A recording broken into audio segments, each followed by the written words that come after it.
Hello namaste and welcome back to my channel Swara Madhyama. ನಾನು ನಿಮ್ಮ ಪ್ರೀತಿಯ ಸುರಭಿ ವೆಂಕಟೇಶ್. ಆ್ಯಕ್ಚುಲಿ ಬ್ಲಾಗ್ನ ಸಂಜೆ ಸ್ಟಾರ್ಟ್ ಮಾಡ್ತಾ ಇದ್ದೀನಿ 6:15.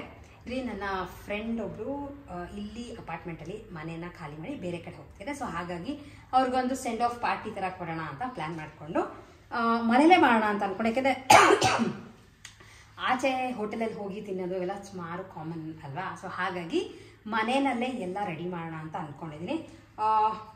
ಆ್ಯಕ್ಚುಲಿ ಚಪಾತಿ ಪ್ಲ್ಯಾನ್ ಇದೆ. ಚಪಾತಿ ಅಥವಾ ಪುಲ್ಕಾಗೆ ಆಲೂ ಗಾರ್ಲಿಕ್ ರೆಡಿ ಮಾಡ್ತಾ ಇದ್ದೀನಿ. ಇದಕ್ಕೆಲ್ಲಾನು ಫಸ್ಟ್ ಸುಮ್ಮನೆ ಫ್ರೈ ಮಾಡಿ ಇಟ್ಕೊಂಡಿದ್ದೀನಿ ಅಷ್ಟೇ. ಅಷ್ಟು ಏನೇನು ಮಾಡ್ತೀನಿ ಅನ್ನೋದನ್ನು ಜಸ್ಟ್ ನಿಮ್ಗೆ ತೋರಿಸಿರ್ತೀನಿ. ಯಾವುದ್ರ ಥರ ರೆಸಿಪಿಗಳು ಬೇಕು ಅಂದರೆ ಕಾಮೆಂಟ್ ಮಾಡಿ, ಅದೊಂದಕ್ಕೋಸ್ಕರ ನಾನು ಬೇಕಾದ್ರೆ ಮಾಡಿ ತೋರಿಸ್ತೀನಿ. ಯಾಕಂದರೆ ಎಲ್ಲ ಒಟ್ಟಿಗೆ ಮಾಡ್ಬೇಕಾದ್ರೆ ನಾನು ಅದನ್ನು ಕ್ಯಾಮ್ರಾನು ಹ್ಯಾಂಡಲ್ ಮಾಡಿ ಇಲ್ಲೂ ಮಾಡಿ ಸಖತ್ ಕಷ್ಟ ಆಗುತ್ತೆ. ಸೊ ಹಾಗಾಗಿ ಪುಲ್ಕಾ ಜೊತೆ ಆಲೂ ಗಾರ್ಲಿಕ್ ಮಾಡ್ತಾಯಿದ್ದೀನಿ.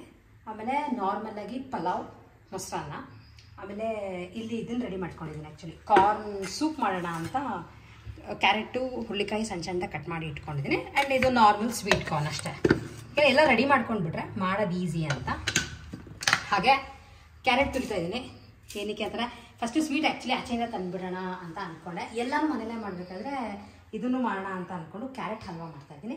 ಇದ್ರ ಜೊತೆ ಏನಾರ ಸ್ಟಾರ್ಟರ್ಸ್ಗೆ ಲೈಕ್ ಆನಿಯನ್ ರಿಂಗ್ಸ್ ಏನಾರ ಪ್ಲ್ಯಾನ್ ಇದೆ, ಗೊತ್ತಿಲ್ಲ ಎಲ್ಲನೂ ಆಗುತ್ತೋ ಇಲ್ಲ. ಯಾಕೆಂದರೆ ರಾತ್ರಿ ಆಗಿರೋದ್ರಿಂದ ಅಷ್ಟೊಂದು ತಿನ್ನೋಕ್ಕೂ ಸ್ವಲ್ಪ ಕಷ್ಟ ಆಗುತ್ತೆ ಅಂತ ಇಷ್ಟು ಮಾಡ್ಕೋತಾ ಇದ್ದೀನಿ. ಆ್ಯಂಡ್ ಎನಿವೇಸ್ ಎಲ್ಲ ರೆಡಿ ಆದಮೇಲೆ ಏನೇನು ಮಾಡಿದ್ದೀನಿ ಅನ್ನೋದನ್ನು ನಿಮ್ಗಳಿಗೂ ಡೀಟೇಲಾಗಿ ತೋರಿಸ್ತೀನಿ. ಇಷ್ಟೊಂದು ಯಾವ್ರಿಗಾದ್ರೂ ನಿಮಗೆ ಯಾವ್ದಾದ್ರು ರೆಸಿಪಿ ಬೇಕು ಅಂತ ಇದ್ದರೆ ನನಗೆ ವಿಡಿಯೋ ಕೆಳಗಡೆ ಕಾಮೆಂಟ್ ಮಾಡಿ ಸೆಪ್ರೇಟಾಗಿ ಮಾಡಿ ತೋರಿಸ್ತೀನಿ. ಕ್ಯಾರೆಟ್ ಹಲ್ವಾ ರೆಡಿ ಆಗಿದೆ. ಸಿಂಪಲ್ ಆದರೆ ಸಖತ್ತು ಟೇಸ್ಟಿಯಾಗಿರೋ ಸ್ವೀಟ್ ಅಂದರೆ ಅದು ಕ್ಯಾರೆಟ್ ಹಲ್ವಾನೇ. ಹಾಗಾಗಿ ಈ ಥರ ಮಾಡಿದ್ದೀನಿ. ಎಲ್ಲ ರೆಡಿ ಮಾಡಿ ಸುಮಾರು ಅಡುಗೆ ಮನೆಯೂ ಕ್ಲೀನ್ ಮಾಡಿದ್ದಾಯಿತು. ಏನೇನು ಮಾಡಿದ್ದೀನಿ ಅನ್ನೋದನ್ನು ನಿಮಗೂ ಬೇಗ ತೋರಿಸ್ತಾ ಹೋಗ್ತೀನಿ. ಸ್ವೀಟ್ಗೆ ಅಂತ ನಿಮಗೆ ಹೇಳಿದೆ ರೆಡಿ ಮಾಡಿರೋದು ಕ್ಯಾರೆಟ್ ಹಲ್ವಾ. ಯಾವುದೂ ತುಂಬ ಮಾಡೋಕ್ಕೆ ಹೋಗಲ್ಲ, ಯಾಕಂದರೆ ಜಾಸ್ತಿ ಬೇರೆ ಬೇರೆ ಐಟಮ್ಸ್ ಎಲ್ಲ ಇರೋದ್ರಿಂದ. ಸ್ಟಾರ್ಟರ್ಗೆ ಅಂತ ಕಾರ್ನ್ ಸೂಪ್ ಬಿಸಿ ಇರುತ್ತೆ ಅಂತ ಎಲ್ಲನೂ ಹಾಟ್ ಬಾಕ್ಸಲ್ಲಿ ಹಾಕಿಟ್ಟಿದ್ದೇನೆ. ಹಾಗೆ ಇಲ್ಲಿ ಪುಲ್ಕಾ ಅವರವರೇ ಸರ್ವ್ ಮಾಡ್ಕೋಬೋದು ಅಂತ. ಆ್ಯಂಡ್ ಇದಕ್ಕೆ ಬಾಡಿಸ್ಕೊಳ್ಳೋಕ್ಕೆ ಆಲೂ ಗಾರ್ಲಿಕ್ ಮಾಡಿದ್ದೀನಿ. ಫುಲ್ ಟೇಸ್ಟಿಯಾಗಿ ಬಂದಿದೆ.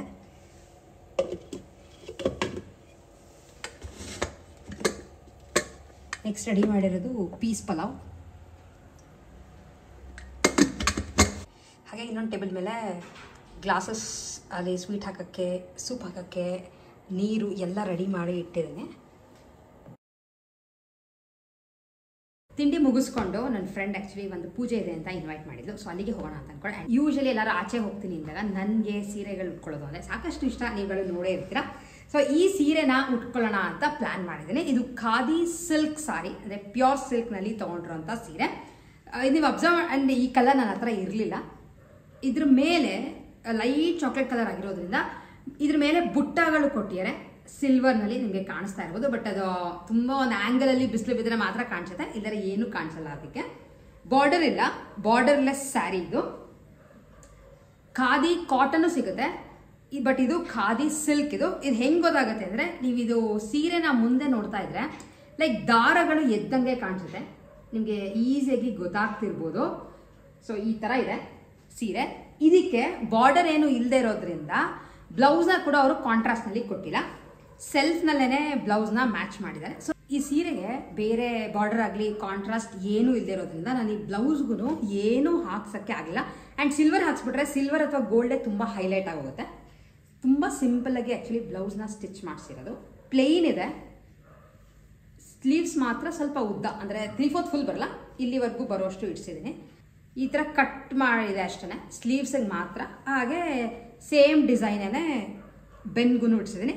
ಆ್ಯಕ್ಚುಲಿ ಇದಕ್ಕೆ ನಿಮ್ಗಳಿಗೆ ಹೇಳ್ದಂಗೆ ಥ್ರೆಡ್ ಇಡಿಸಿದ್ದೆ, ಅದು ಒಂದು ಸೈಡ್ ಥ್ರೆಡ್ ಸರಿ ಕೂತಿರ್ಲಿಲ್ಲ. ಸೊ ಥ್ರೆಡ್ ಕಟ್ ಆಯಿತು ಒಂದು ಸೈಡ್, ಅದು ಮತ್ತೆ ಸ್ಟಿಚ್ ಮಾಡಿಸ್ಬೇಕಿದೆ. ಸೊ ಮತ್ತೆ ನಾನು ಹೋಗಿ ಸ್ಟಿಚಿಗೆ ಕೊಡಬೇಕಿತ್ತು ಅಂತ ಹಾಗೆ ಪ್ಲೇನಾಗಿ ಬಿಟ್ಟಿದ್ದೀನಿ.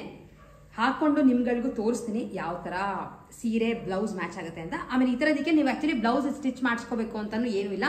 ಯಾವ್ದಾರ ಮನೆಯಲ್ಲಿ ಬ್ರೊಕೆಟ್ ಬ್ಲೌಸ್ಗಳಿದ್ರೆ ಅಥವಾ ಬೇರೆ ಬಾರ್ಡರ್ ಬ್ಲೌಸ್ಗಳಿದ್ರೆ ನೀವು ಅದನ್ನು ಕೂಡ ಸ್ಟೈಲ್ ಮಾಡ್ಬೋದು. ಈಗ ಸೀರೆ ಫುಲ್ ಪ್ಲೇನ್ ಇರೋದ್ರಿಂದ ನೀವು black, maroon, blue, green, purple ಯಾವ ಕಲರ್ ಆದರೂ ಈ ಸೀರೆಗೆ ಮ್ಯಾಚ್ ಮಾಡ್ಬೋದು.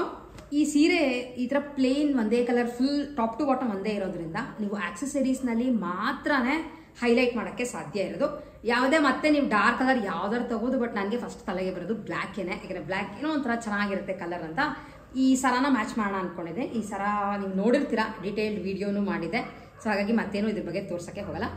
ಕರಿಮಣಿ ಸರ ಒಂದು 10 ಎಳೆ ಸಣ್ಣ ಸಣ್ಣ ಕರಿಮಣಿಗೆ ಈ ಥರ ಒಂದು ಲಕ್ಷ್ಮಿ ಹಾಕಿ ಒಂದು ಪೆಂಡೆಂಟ್ ಮಾಡಿ, ಗೋಲ್ಡ್ ಪೆಂಡೆಂಟ್ ಹಾಕಿ ಸರ ಮಾಡ್ಕೊಂಡಿದ್ದೀನಿ. ಈ ಥರ ಸರ ಬರುತ್ತೆ. ಆ್ಯಂಡ್ ಇದಕ್ಕೆ ಮ್ಯಾಚಿಂಗ್ ಸ್ವಲ್ಪ ಟ್ರೆಡಿಷ್ನಲ್ ಲುಕ್ ಇರಲಿ ಅಂತ ಇದನ್ನು ಹಾಕೊಳ್ಳೋಣ ಅಂದ್ಕೊಂಡಿದ್ದೀನಿ. ಮುತ್ತಿಂದು ಜುಮ್ಕಿ ವಿತ್ ಬ್ಲ್ಯಾಕ್ ಸ್ಟೋನ್ಸ್ ಇದೆ. ಈ ಥರ ಇದೆ. ಇದು ಸೈಜ್ ವೈಸ್ ಎಲ್ಲ ಬರುತ್ತೆ, ಬಟ್ ಇದು ಸ್ವಲ್ಪ ಹಳೇದು. ಸೊ ಹಾಗಾಗಿ ಇದೇ ಸೈಜ್ನೇ ನಾನು ಇಟ್ಕೊಂಡಿದ್ದೀನಿ. ಹಾಗೆ ಬ್ಯಾಂಗಲ್ಸ್ಗೆ ಇದು ಯೂಶಲಿ ಸೇಲಲ್ಲೆಲ್ಲ ಹಾಕೊಂಡಿರ್ತಾರೆ. ನೀವು ನೋಡಿದರೆ ಜೈಪುರ್ ಬ್ಯಾಂಗಲ್ಸ್ ಅಂತ ಹಾಕೊಂಡಿರ್ತಾರೆ. ಸೊ ಅಲ್ಲಿ ಈ ಥರ ಒಂದು ಸೆಟ್ ಬ್ಯಾಂಗಲ್ಸ್ನ ತೊಗೊಂಬಂದೆ. ಬ್ಲ್ಯಾಕ್ ವಿತ್ ಗೋಲ್ಡ್ ಅವರು ಲ್ಯಾಕ್ ಬ್ಯಾಂಗಲ್ಸ್ ಥರ ಮಾಡ್ತಾರಲ್ಲ, ಸಾಕಷ್ಟು ಮಾಡ್ತಿರ್ತಾರೆ, ಚೆನ್ನಾಗೂ ಇರುತ್ತೆ ಅಂತ ಇದನ್ನು ಮ್ಯಾಚ್ ಮಾಡೋಣ ಅಂದ್ಕೊಂಡು ಯಾವುದು ಗೋಲ್ಡ್ ಬ್ಯಾಂಗಲ್ ಹಾಕ್ತಿಲ್ಲ.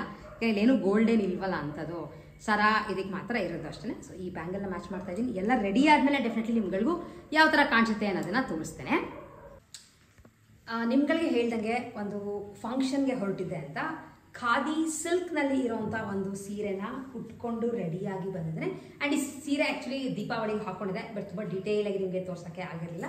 ಸೊ ಈಗ ಉಟ್ಕೊಂಡಿದ್ನಲ್ಲ ಅಂತ ತೋರಿಸ್ತಾ ಇದ್ದೀನಿ. ಇದೆ ತುಂಬ ಲೈಟ್ ಕಲರ್, ಅಂದರೆ ಲೈಟ್ ಚಾಕ್ಲೇಟ್ ಕಲರ್ ಬರ್ತಲ್ಲ ಆ ಥರ ಸೀರೆ. ಇದಕ್ಕೆ ನೀವು ಅಬ್ಸರ್ವ್ ಮಾಡಿದ್ರೆ ಹತ್ತಿರದಿಂದ ಈ ಥರ ಬುಟ್ಟಗಳು ಕೊಟ್ಟಿದ್ದಾರೆ. ಅದು ಲೈಟ್ ಕಲರ್ ಇರೋದ್ರಿಂದ ನಿಮಗೆ ಗೋಲ್ಡು ಸಿಲ್ವರ್ ಕಾಣಿಸಲ್ಲ, ಬಟ್ ಎನಿವೇಸ್ ಈ ಥರದ್ದು ಬರುತ್ತೆ. ಆಮೇಲೆ ಇದೇ ಥರ ಸೇಮ್ ಪಲ್ಲು ಫುಲ್ ಒಂದೇ ಕಲರ್ ಥರನೇ ಕಾಣಿಸುತ್ತೆ. ತುಂಬ ಹತ್ತಿರದಿಂದ ನೋಡಿದ್ರೆ ಮಾತ್ರ ನಿಮಗೆ ಸಿಲ್ವರ್ ಗೋಲ್ಡಲ್ಲಿ ಈ ಥರ ಥ್ರೆಡ್ ವರ್ಕ್ ಥರ ಮಾಡಿದ್ದಾರೆ. ಬಾರ್ಡ್ರ್ಲೆಸ್ ಸ್ಯಾರಿ. ಇದಕ್ಕೆ ಬ್ಲೌಸ್ನ ಸ್ಟಿಚ್ ಮಾಡಿಸಿದ್ದೆ, ನೋಡೋಣ. ಯಾಕೆಂದರೆ ಕಾಂಟ್ರಾಸ್ಟ್ ಹಾಕ್ಕೊಂಡ್ರೆ ತುಂಬ ಚೆನ್ನಾಗಿದೆ. ಸೊ ನಿಮ್ಮ ಹತ್ರ ಯಾವ್ದಾರ ಬೇರೆ ಬ್ಲೌಸ್ಗಳಿದ್ರು ಮ್ಯಾಚ್ ಮಾಡ್ಬೋದು. ಇದಕ್ಕೆ ಯಾವುದೇ ಪ್ಯಾಚ್ ವರ್ಕ್ ಆಗಲಿ ಅಥವಾ ಬೇರೆ ಕಲರ್ನಲ್ಲಿ ಏನಾದರೂ ಡಿಸೈನ್ ಆಗಲಿ ಏನೂ ಮಾಡಿಸಿಲ್ಲ. ಈ ಥರ ಸ್ಕ್ಯಾಲೋಪ್ ಡಿಸೈನ್ ಬರುತ್ತಲ್ಲ, ಈಗ ಟ್ರೆಂಡಲ್ಲೂ ಇರೋದ್ರಿಂದ ಈ ಥರ ಇಡ್ಸಿದ್ದೀನಿ. ಆಮೇಲೆ ಉದ್ದ ಸ್ಲೀವ್ಸೇ ಮಾಡಿಸಿದ್ದೀನಿ, ಯಾಕೆಂದರೆ ಶಾರ್ಟ್ ಆಗಿಬಿಟ್ರೆ ಫುಲ್ಲು ಚಿಕ್ಕದಾದಂಗೆ ಕಾಣಿಸುತ್ತೆ ಅಂತ. ಹಾಗೆ ಹಿಂದೆ ಸೇಮ್ ಬಂದಿದೆ, ಸೇಮ್ ಸ್ಕ್ಯಾಲೋಪ್ ಡಿಸೈನೇ. ಸೀರೆ ತುಂಬ ಕ್ಲೀನಾಗಿ ಡ್ರೇಪ್ ಆಗುತ್ತೆ, ಯಾವುದೇ ಪ್ರಾಬ್ಲಮ್ ಇಲ್ಲ. ಆಮೇಲೆ ನೀವು ನೋಡ್ತಾ ಇರ್ಬೋದು, ನೆರಿಗೆ ಪರ್ಫೆಕ್ಟಾಗಿ ಕೂತಿದೆ. ಲೈಕ್ 5 ಬಂದಿದೆ. ಸೀರೆ ಚಿಕ್ಕದಾಗಲಿ ಆ ಥರದ್ದೆಲ್ಲ ಏನೂ ಪ್ರಾಬ್ಲಮ್ ಇಲ್ಲ. ಇಷ್ಟೇ ಹಾಕ್ಕೊಂಡು ವೈಟ್ ಕಲರ್ ಈ ಥರದ್ದು ಏನಾರೋ ಆಕ್ಸೆಸರೀಸ್ನ ಮ್ಯಾಚ್ ಮಾಡಿಬಿಟ್ರೆ ಅಷ್ಟೊಂದು ಹೈಲೈಟ್ ಆಗಲ್ಲ. ಸೊ ಅದಕ್ಕೆ ಬ್ಲ್ಯಾಕಲ್ಲಿ ಮ್ಯಾಚ್ ಮಾಡಿದ್ದೀನಿ. ನೀವು ಯಾವುದೇ ಡಾರ್ಕ್ ಕಲರ್ಸ್ ಹಾಕಿದ್ರು ಇದಕ್ಕೆ ಚೆನ್ನಾಗಿ ಕಾಣಿಸುತ್ತೆ. ಆ್ಯಂಡ್ ನಾನು ಹೋಗ್ತಿರೋ ಸ್ವಲ್ಪ ಫಂಕ್ಷನ್, ಪೂಜೆ ಈ ಥರ ಇರೋದ್ರಿಂದ ಟ್ರೆಡಿಷ್ನಲ್ ಆಗಿರಲಿ ಅಂತ ಇದು ಲಕ್ಷ್ಮೀದು ಹಾಕ್ಕೊಂಡಿದ್ದೀನಿ. ಬ್ಲ್ಯಾಕ್ ಸಣ್ಣ ಸಣ್ಣ ಮಣಿಗೆ ಇದು ಮಾಡಿಸ್ಕೊಂಡಿರೋದು. ಲಕ್ಷ್ಮಿ ಗೋಲ್ಡ್ ಬರುತ್ತಲ್ಲ, ಅದಕ್ಕೆ ಈ ಥರದೊಂದು ಮಾಡಿಸಿದ್ದೇನೆ. ಹಾಗೆ ಮುತ್ತು ಮತ್ತು ಬ್ಲ್ಯಾಕ್ ಸ್ಟೋನ್ ಇರುವಂಥ ಜುಮ್ಕಿ ಚೆನ್ನಾಗಿ ಮ್ಯಾಚ್ ಆಗುತ್ತೆ ಅಂತ ಬೇರೆ ಇನ್ನೇನು ಹಾಕಿಲ್ಲ. ಹಾಗೆ ಒಂದು ಸ್ಟಿಕ್ಕರ್ ಸ್ವಲ್ಪ ಡಾರ್ಕಲ್ಲಿ ಇಟ್ಟಿದ್ದೀನಿ. ಸೊ ಈ ಥರ ಇದೆ. ಆ್ಯಂಡ್ ಮೇಕಪ್ ತುಂಬ ಸಟಲಾಗಿ ಸಿಂಪಲಾಗಿ ಇಟ್ಟಿದ್ದೀನಿ. ಈ ಥರ ಇದೆ ಸೀರೆ. ಯಾರಾದರೂ ಇಷ್ಟಪಟ್ಟು ತೊಗೊತೀರಾ ಅಂದರೆ ಆರಾಮಾಗಿ ತೊಗೋಬೋದು. ಖಾದಿ ಸಿಲ್ಕ್ ಸಾರಿ ಇದು. ಅರೌಂಡ್ ನಿಮಗೆ 8,000-8,500 ಸಾವಿರದಷ್ಟು ಆಗ್ಬೋದು. ಆದಷ್ಟು ಬಾರ್ಡರ್ ಇಲ್ಲಿರೋ ಥರ ತೊಗೊಂಡ್ರೆ ಫ್ಯಾಷನ್ ಆಗಿರುತ್ತೆ ಸ್ಯಾರಿ. ಸೊ ಈ ಥರ ಇದೆ. ಹೇಗಿದೆ ಸೀರೆ ಅಂತ ನನಗೆ ಕಾಮೆಂಟ್ ಮಾಡಿ ತಿಳಿಸಿ, ಅದನ್ನು ಮಿಸ್ ಮಾಡಿಬಿಡಿ.